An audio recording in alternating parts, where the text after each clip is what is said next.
Guys, what's up?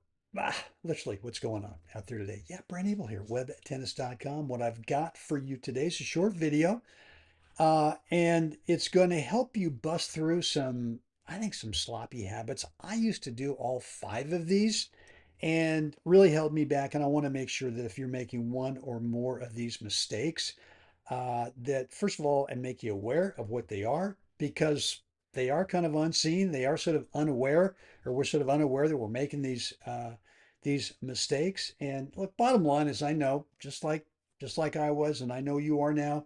You are committed, totally committed to becoming a stronger, a much better tennis player. So, look, I want to help you bust through what I think are these five deadly unseen habits that are literally holding you back. So, look, habit number one is that how you start a rally, it really matters, right? And it's mostly what we're talking about is practice sessions here, where let's say, for example, you're working on a topspin forehand rally ball, a drive.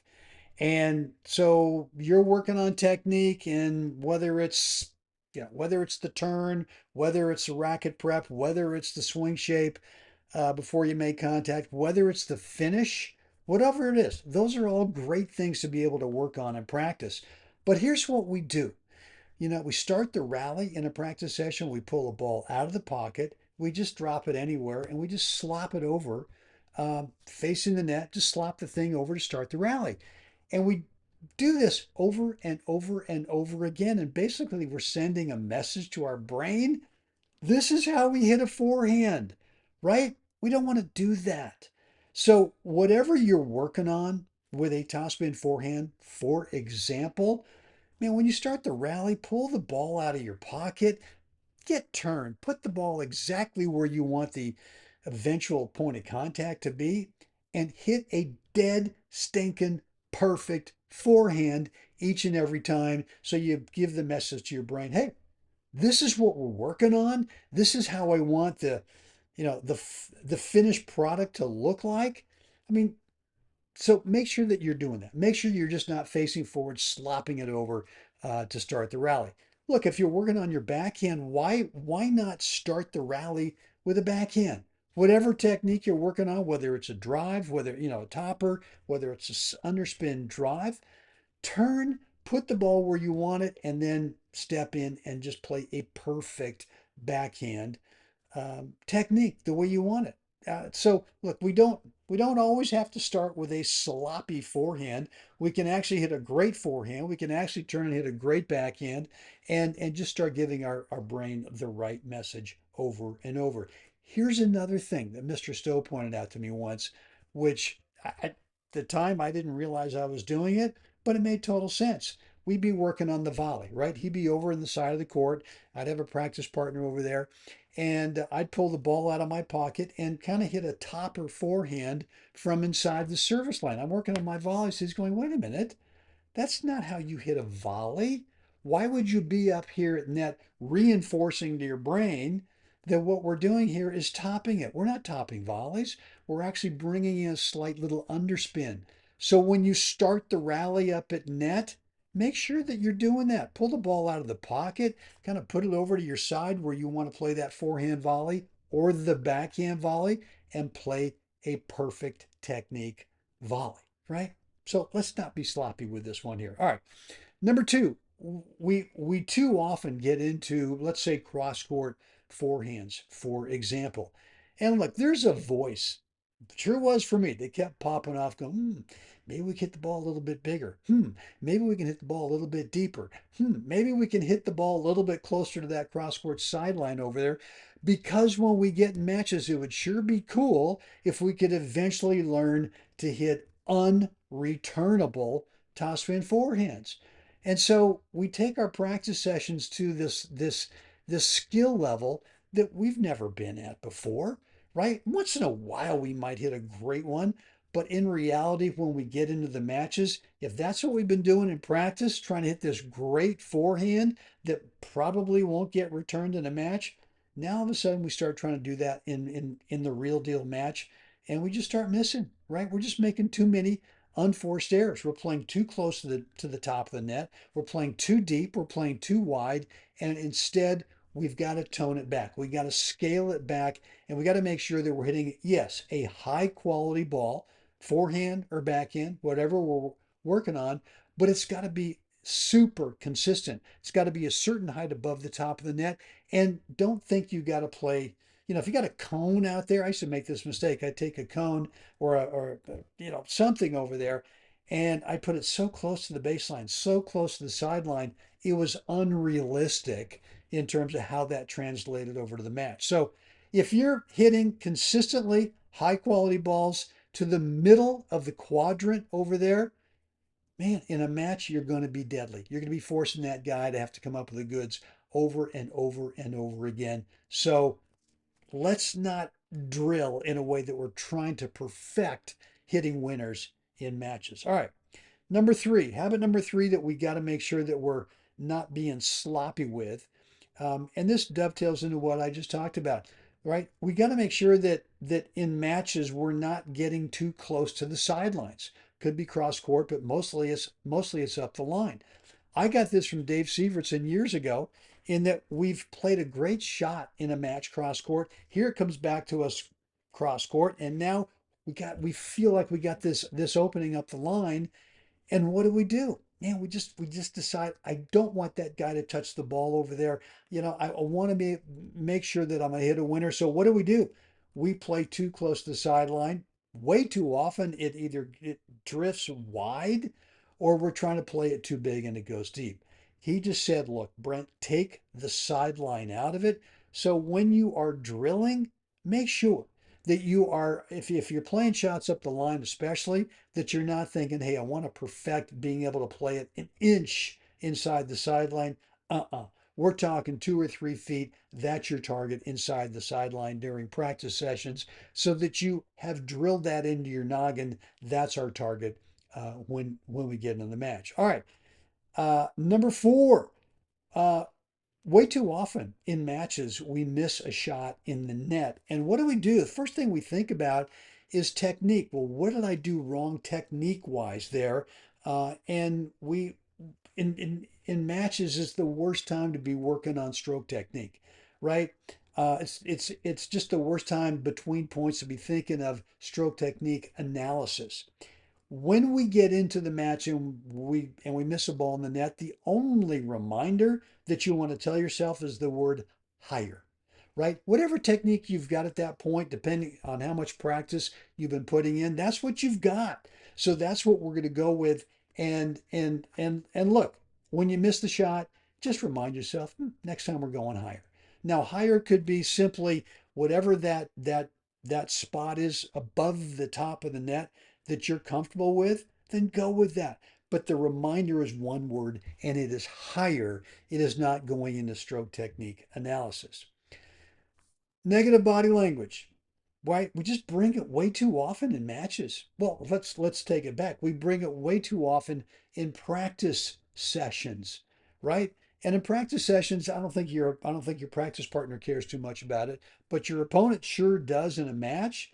Like when you show negative body language after missing a shot, or they hit a really good shot that you can't get to, and you lose the point, and the first thing you do is you're doing something negative body language wise, even if you're not saying anything.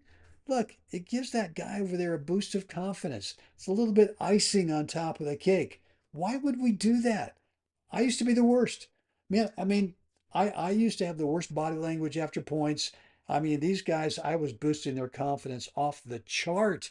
So I eventually learned just by watching other players, other competitive players that I had a lot of respect for. I'd see them miss balls, easy balls, right? Whether it was in practice or whether it was in the match, and there'd be nothing, right? There'd be no negative body language. Maybe inside they're now doing whatever and saying whatever they are to themselves. But there's no negative body language in terms of boosting that opponent's confidence over there. So you got to find a way. You got to find a way that you just got to put the brakes on and eventually stop all negative body language, which is helping them, and it's not helping you at all. Look, I got a little bonus habit here that we got to make sure that we start doing that we're not doing enough of. And I used to make this mistake because when I first got my between points routine figured out, I got it from the great Jim Lohr back in the day, and he was the first one that really kind of made me aware that look, 80% of the match that we play in singles and doubles, it's spent between points and on side changes, right? We've got 25 seconds between points. We've got 90 seconds on the side changes. And if you think about, most points, I'll tell you, I guarantee you, most points when we play matches are 4 shots or less, meaning there's a serve, there's a return, and maybe there's 2 more shots after that. 70+% of the match, that's the number in terms of 4 shots or less. I look, certainly there are points that go longer, but there's way more points that are less than 4 shots, right? A double fault, that's 0. An ace, that's 1, right? A serve and a return of serve, that's 2, and the next ball doesn't come back and play. So if you think about it, how long does it take to play 4 shots?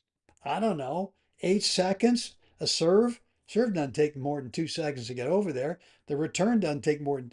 So we're talking about 8 seconds. Well, so if most of the match is 8 seconds or less in terms of the points, and we get 25 seconds between points, boom, there you go. I mean, we're right there at 25% in terms of most of the time on the court is spent between points. If you nail that 80%, I guarantee you, you are going to consistently play at the very top of whatever your current skill level is right now. And that's where you build a ton of confidence, is when you can depend on yourself to be able to consistently play at the very top of your skill level rather than being all over the map, right? One shot, you for 1 point you play great, the next one not so great. We want to consistently be playing up here at the top of whatever your skill level is. So you got to practice this. Most players, and you're probably one of them, who is aware of my 4 parts between points routine. It all makes sense. Yeah, exactly right. Yeah, man, when the point's immediately over, I'm not showing any negative body language. I'm controlling my emotions. I've got a way I do it, that I do it. Other players have a way that they do it. But that's part one. Part two is, look, this is an opportunity for physical recovery. If we've just played a tough point, I need that second part, 3 or 4 deep breaths, to be able to start physically recovering, right? What's part three? Well, part three is, how do we want to start the next point? Not how we're going to win the point, because we don't have control over that, but how do you want to start the next point? You want to make sure that you've got clarity in how to do that. And the fourth part, of course, is a little positive self pump. Here we go.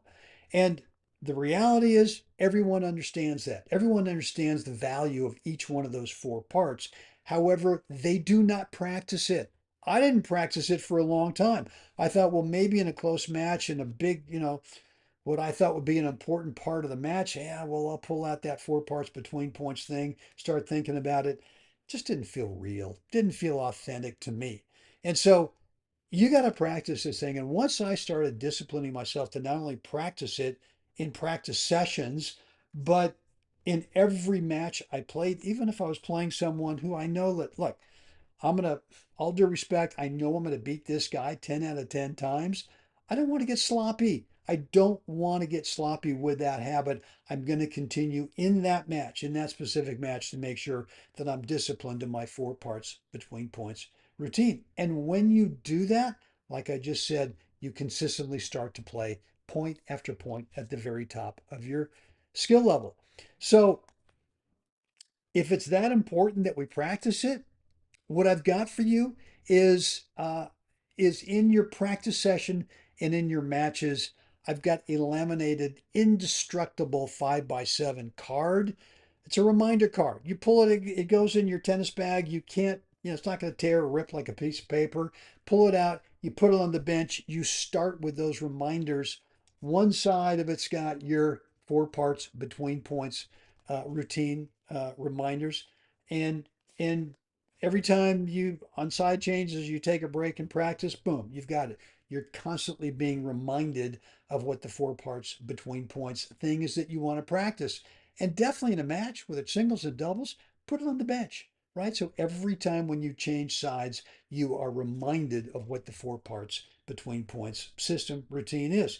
The other side of the card, the flip side of the card, is I've got your 7 topspin serve cues, the keys that you want to make sure that you are always reminding yourself. And this is a great thing to have in practice.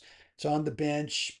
You go over there and you go, hey, you know what? I'm going to work on, key number 3 on my topspin serve. Okay. And by the way, we just talked about the reality that, on average, 70% of our matches is 4 shots, or the points are 4 shots or less. So what does that mean? That means that number one, man, there's a huge premium on making sure that we're spending a lot of practice time on our first and second serves, right? I mean, that's half the match in singles, and that's a quarter of the match in doubles. Why not? Why aren't we spending more time on our first and second serves? And the other side is that, look, we're going to have to play a return serve. I mean, 4 shots or less. Well, the first 2 is the serve or the return. We need to be spending a lot more time on those 2 things. And one of the beauties of this card is that you've always got these 7 keys for your top spin serve that you can always be working on in practice sessions. So look, like I said, it's a 5x7 laminated card. It's just 15 bucks, and that's it. I'm going to mail it to you. I'm going to pick up the shipping, and the shipping, it's good to anywhere in the world, anywhere in the planet. I'll go ahead, and 15 bucks gets it done. Look, right down below, there's a link. I want you to click it if you've not yet picked up this card, so that I can get it mailed out to you right away. And it's going to help you bust through certainly this habit of making sure that you're staying disciplined and practicing the between points routine. All right. Hope this has been helpful today. Let me know what's on your mind right down below in the comments area. Yeah, let me know. Anything you didn't quite understand, anything you want some more help with, let me know. And in the meantime, click the link down below. Go ahead, order the laminated card, just 15 bucks. I'll ship it to anywhere in the world. And there you have it. All right, guys. Hope this has been helpful. I will see you again next time.